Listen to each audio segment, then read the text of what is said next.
안녕하십니까, 여러분. 종목왕 김용수입니다. 먼저 첫 번째 질문을 한번 같이 보도록 하겠습니다. 네. 대량 거래량을 보고 진입한 종목의 목도목을 지나 원매수 익절을 하고 나면 차트가 횡보가 상태가 되어 다시 매수해야 할 차트로 바뀌는데, 다시 매수해야 할 차트로 바뀌죠. 당일 매도 후 종가에 다시 사고 있습니다. 자연스러운 현상인가요? 이렇게 됐습니다. 우리가 장대 양봉을 사랑하라. 그래서 이제 들어가서 진입하고 먹도목도 하고 하다가 보면 또 원매수 익절까지 하고 나죠. 그렇게 하다 보면 이제 차트가 횡폭 상태가 되죠. 횡보를 거쳐서 이제 폭발하는 그런 상태가 돼서 다시 매수해지될 차트로 또 바뀌죠. 그 장대 양봉을 넘어섰으니까 또 바뀌게 됩니다. 근데 당일 매도 후에 종가에 다시 사고 있다. 자연스러운 현상인가요? 그런데 아주 극히 자연스러운 현상이십니다. 아주 잘하고 계시는 거죠.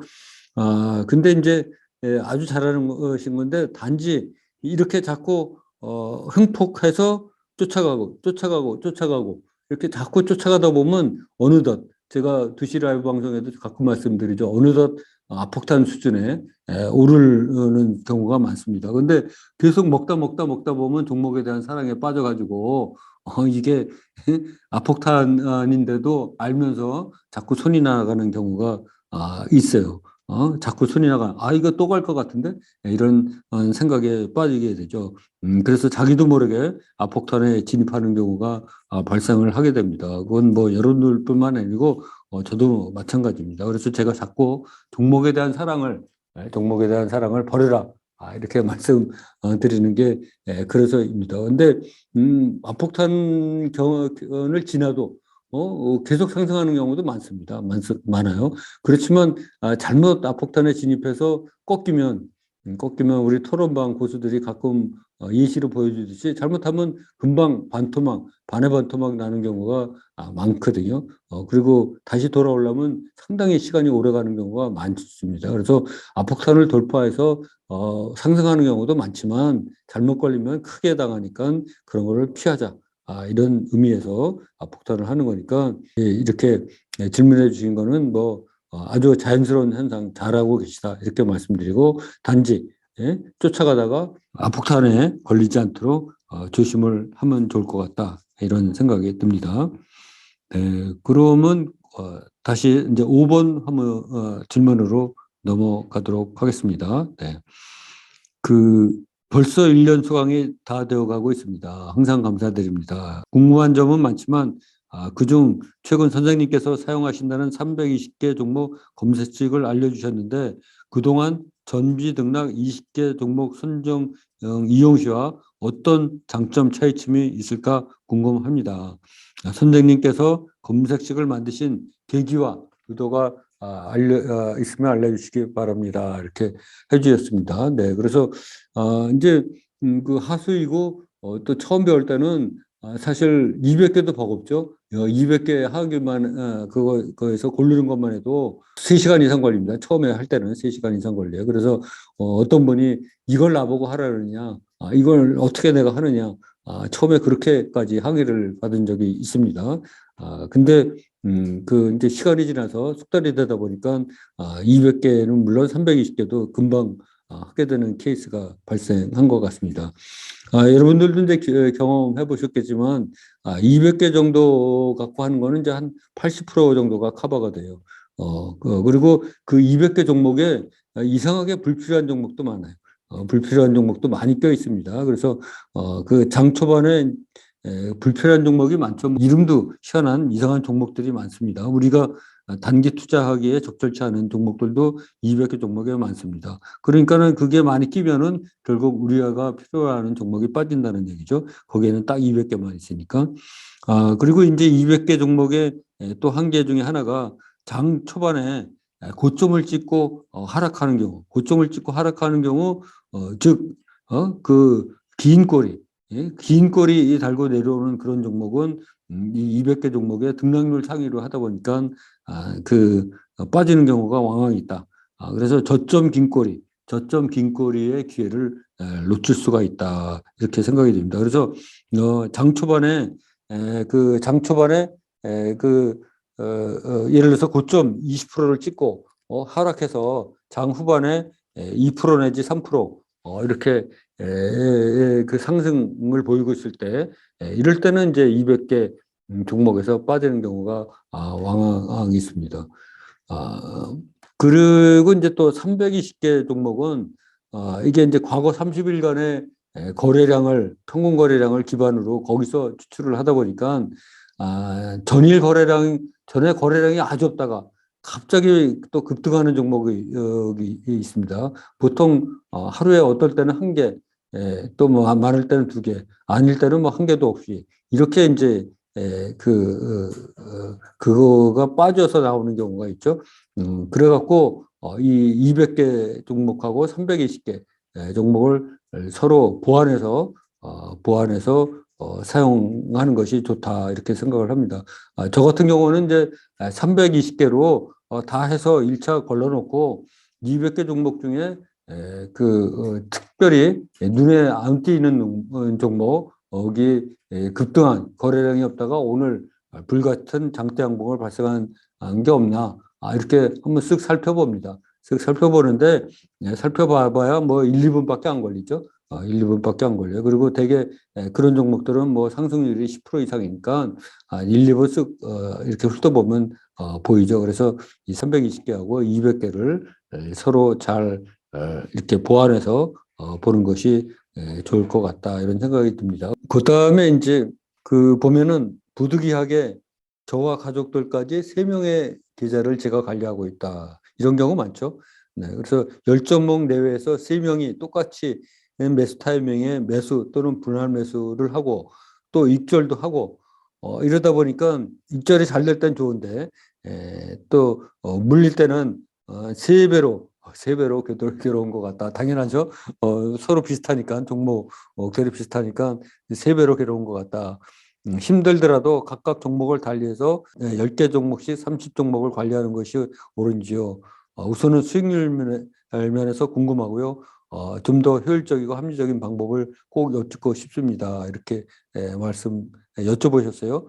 네, 현실적인 문제죠. 근데 우리에겐 좋은 종목이 너무 많죠. 돈이 없어서 못 삽니다.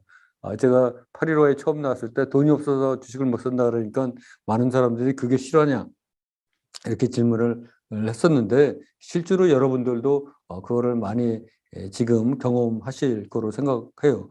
그래서 이렇게 3명 거를 하는 경우에는 가급적 다른 종목으로 하는 게 좋을 것 같다. 우리에게는 좋은 종목이 너무 많다. 좋은 종목이 너무 많다. 이렇게 말씀드리고요. 수익률 면에서도 장기적으로 보면 그 비슷하다. 이렇게 말씀드리겠어요. 그래서 너무 괴로워하지 마시고 우리에겐 좋은 종목이 많으니까 그 3명의 거를 가급적 다른 종목으로 이렇게 관리하시면서 하면 좋을 것 같습니다. 근데 이제 이게 다른 종목으로 하다 보면 관리하기가 쉽지 않은 상황이 올 수가 있어요. 그래서 관리에 조금 더 철저해야지 된다. 이렇게 말씀드리겠습니다. 그러면 13번 질문 사항으로 넘어가도록 하겠습니다. 4분할 4계좌에서 매입 횟수마다 주식 개수는 임의로 늘려 매입 원가를 늘려도 되는지요? 주식 개수를 임의로 늘려 아니면 투자자의 수준에 맞춰서 주식 개수의 수량이 어느 기준으로 정해져 있는지요? 이렇게 여쭤보셨어요. 근데 이게 매입 횟수마다 뭐 주식 개수를 임의로 늘리고 뭐 이런 개념보다는 우리는 10종목으로 나누고 그 10종목을 4번에 나눠서 사고 이러다 보니까 한 번 살 때 2.5% 전체 잔고의 2.5%밖에 못 사죠. 그래서 매입 개수보다는 이 금액 2.5%를 기준으로 2.5%를 기준으로 해야 된다. 이렇게 말씀드리겠어요. 그래서 여러분 모두가 그냥 자꾸 여러저것 이렇게 복잡하게 생각하지 말고 나는 총 잔고가 1억이면 한 번 할 때 250, 즉 250만 원 들어간다. 이렇게 간단하게 생각하고 접근하면 좋을 것 같습니다. 예. 여기 보시면 첫 번째 질문이 시간의 매매는 기법에서 의미가 있는지요? 있다면 어떻게 구체적으로 활용해야 할런지요? 이렇게 여쭤보셨습니다. 네, 그 시간의 매매가 이제 자꾸 눈에 띄죠. 눈에 띄어요. 그리고 우리를 유혹합니다. 유혹을 하는데 제 기법에서는 시간의 매매는 별로 의미가 없다. 이렇게 말씀드리겠습니다. 시간에는 제가 이렇게 저도 경험을 해보니까, 세력의 장난질이 너무 심합니다. 세력의 장난질이 너무 심하고, 매수, 매도, 이런 그 매물이 너무 적어요. 그리고 호가창도 많이 배어 있고, 그래서 변동성이 조그만 물량 갖고도 굉장히 크게 일어나죠. 그래서 상한가, 하한가 만들기도 쉽고, 막 그랬습니다. 그래서 세력들이 다음날 시초가를 조작하는데 이용되는 경우가 상당히 많습니다. 이 시간의 매매가. 그래서 시간의 매매를 신경을 쓰면 잘못하다가 자꾸 심리가 흔들리게 돼요. 이게 자꾸 이게 시간의 매매에 신경을 쓰고 거기에 들어가서 사고 팔고 뭐 이게 상한가 가고 하한가 가고 막 이렇게 되다 보면 본인도 모르게 심리가 흔들립니다. 그래서 저도 시간의 매매는 아예 안 보고 있어요. 아예 안 보고 있습니다. 그래서, 우리 이 단기 투자, 이 단기 투자 여기에서는 시간의 매매는 아예 보지 않는 게 장기적으로 좋다. 우리는 평생 주식 투자를 해주될 사람이고 앞으로 수십 년을 더 해야 되는데 이 시간의 매매까지 신경 써서 여기서 또 스트레스 받고 심리가 흔들리면 장기적으로 영향이 많다. 그러니까는 여러분들도 시간의 매매 이런 거 신경 쓰지 말고 그렇게 하시는 게 좋을 것 같다. 아예 특별한 경우 뭐 종가에 사야 되는데 아차해서 못 샀다. 뭐 이런 경우나 활용을 하지. 그 통상적인 경우에는 활용을 하지 않는 게 굉장히 좋을 것 같다. 이렇게 말씀드리겠습니다. 안녕하십니까 여러분. 종목왕 김정수 애독자 여러분, 김정수입니다. 올해 참 투자가 어렵다. 판단이 흔들린다. 이런 얘기를 정말로 많이 해주십니다. 12번의 깡통을 차고 그 후 제가 깨달은 것은 시기를 타는 것보다 흔들리지 않는 자기 자신만의 단순한 필살기를 갖는 것입니다. 매일 쏟아지는 종목 중 내 수익에 빨간불을 켜줄 수 있는 종목을 걸러내는 그 단순한 방법을 모두 알리고자 하는 마음으로 홀로 서기 스타디를 열심히 나눠드리고 있으니 앞으로도 저와 함께 홀로 서기 여정에 참여해 주시기 바랍니다.